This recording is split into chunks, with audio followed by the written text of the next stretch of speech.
and live what you saying on them beats.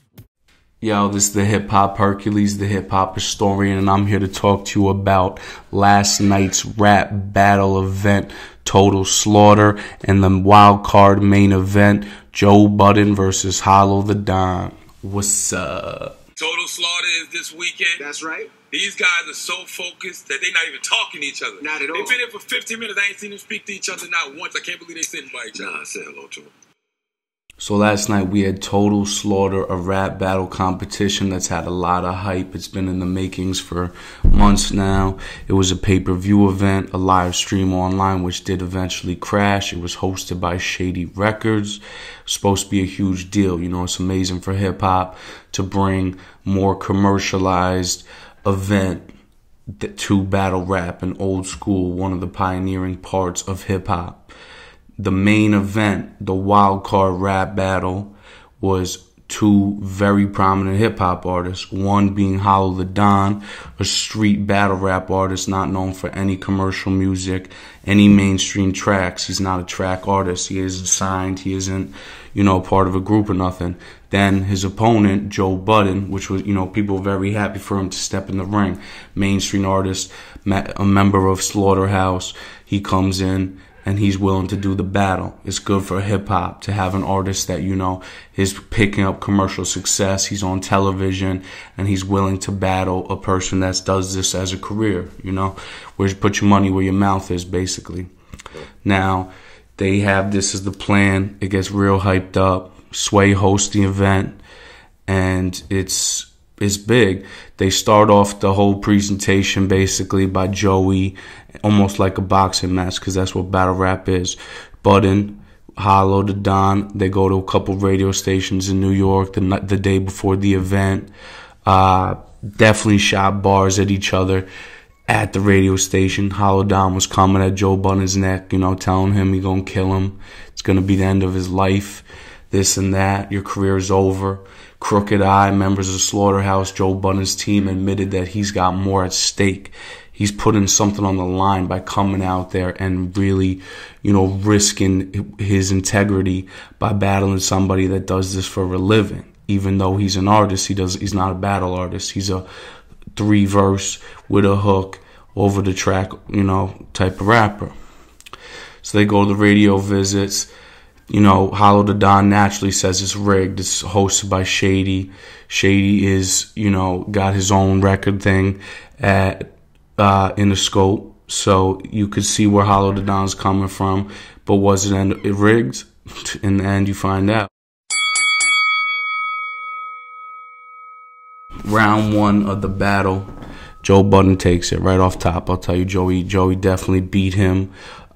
Because his bars are clearly written. He came to it with this memorized verse and 3-minute, 30-second lineup of punchlines. And Hollow stutters a little bit. He definitely lacks on the punchlines. I guess he was warming up, waiting for the heat to be brought. A lot of mic checks.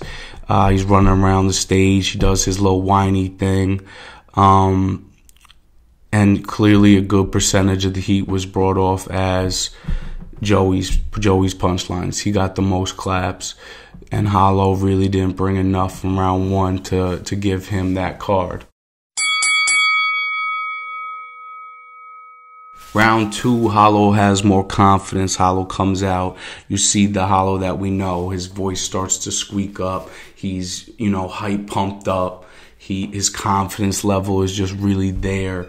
His bars, punchlines start to come out more clear. He's making more sense as opposed to just rapping with, the ability, hoping that he could rhyme at the end. His lines are starting to really make sense, to punch holes in Joey, and he uses a lot less than expected, and I was glad that he did so about Love and Hip Hop, because that's what everybody expected. That's where he gets torn up on social media, and that's the issue that Joe Budden faces on a critical basis every day. But Joey, with those pre-written bars, even though they're pre-written, he brings more heat to the stage. He looks kind of like a battle rapper. He's walking, he's confident, he's, smoking a bogey, he's putting pressure on him. His punchlines are strong. He talks about rap. He talks about how he's got money. It's a natural thing. Just like the fact that Hollow Don's going to talk about guns and running in, because that's a part of the sport of boxing, is the level of intimidation. Joey's going to talk about the fact that he's got more money, bitches, and his career is more successful. Is boxing. You're going to bring anything to the table. Beef is what beef is. I'm more successful than you. I'm more gangster than you. You got to expect that. My opinion, Joey was more fluent, more bars, better punchlines. He wins round 2 as well. Round 3 starts off, I like Joey with the body language. I don't know what he was feeling inside. He was probably brewing up a little bit, but he mocks Hollow's mannerisms, making him look like a bitch. He's smoking, his second or third bogey. He looks relaxed. He's wiping himself off with the towel, the way you want to perceive and show yourself. Then Hollow's got a couple hot bars to start off the round.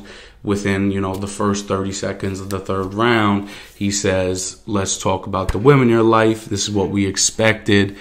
And that's when it became heated up. And what happened was inevitable. He said, let's talk about the women in your life. We knew it was coming. He said, cut my clock. And then he said, even beating her, my nigga. Yo, stop my clock, my nigga, real rap. You ever hit a woman in your life, I'll fuck you up, you faggot. Do that shit in front of me, you pussy. Beating on women, you bitch ass nigga. You a faggot, nigga. You hit a woman, I'll fuck you up, you faggot. Start my time, yo. Shut up. That's strong words, and basically that's going to get the crowd riled up on Hollow's side. After Hollow says that, he then spits 6 bars, making fun of Tahiri, her saggy ass, this and that. J.R. Smith fucking her.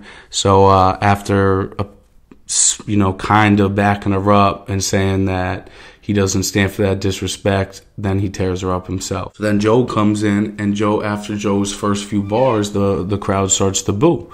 They don't like what he's hearing. I like that, Joey laughs. He says, cut the clock until they're done. Y'all boo. And he says, y'all booing at the hard shit. He's saying, I'm about to spit the hard bars and you're going to boo and cut me off. He said, after a couple more bars, if y'all keep booing, I'm not going to rap. And he dropped the mic. When you drop the mic, you drop the battle. I mean, is that how it should be? No, but you can't. It's hard to win a rap battle when you drop even though there's gaps and spaces in between all battle raps, drop lines, stutters and all that. You put the microphone on the ground, the judges are not going to be on your side. Period. Hollow picks up the mic, spits a few bars of Joey. Joey grabs the mic back, takes it back, finishes with about 30 seconds of bars. Clock runs off. They both leave the stage like some punks, like they don't want to be there for the decision, because everybody knew it was going to be a tight one, including Royce and Ebro, the commentators. Capri, you had some real deep heads into battle rapping, important figures in battle rapping as judges, and they decided Hollow the Don should have won the rap battle. If you watch it, I would say that Hollow lost the first and second round. First round by knockout, second round by decision, and the third round was either a tie or goes to Hollow. But in the end, it was a 2-1 battle, and Joe should have taken it. Joe is a better writer, which, it doesn't always come into play in battle rap, but he expressed himself better, had smarter lines. I think he deserved more laughs than Hollow did. And that's it. Is his career going to be affected by this battle rap? Hell no. Slaughterhouse album, Glass House, is going to drop this year. Joey's going to put out another solo project within the next 2 years. And sadly enough, Hollow the Don's victory is just going to bring Hollow the Don higher up in the battle world. He already beat Loaded Lux. He's considered top tier. So he's just going to continue to stay in that realm. And hopefully that realm, battle rapping, is brought to more of a forefront, which is what Total Slaughter was meant to do. And Hollow the Don gets a better platform. But in the end, I think the placement of these two men are going to stay the same.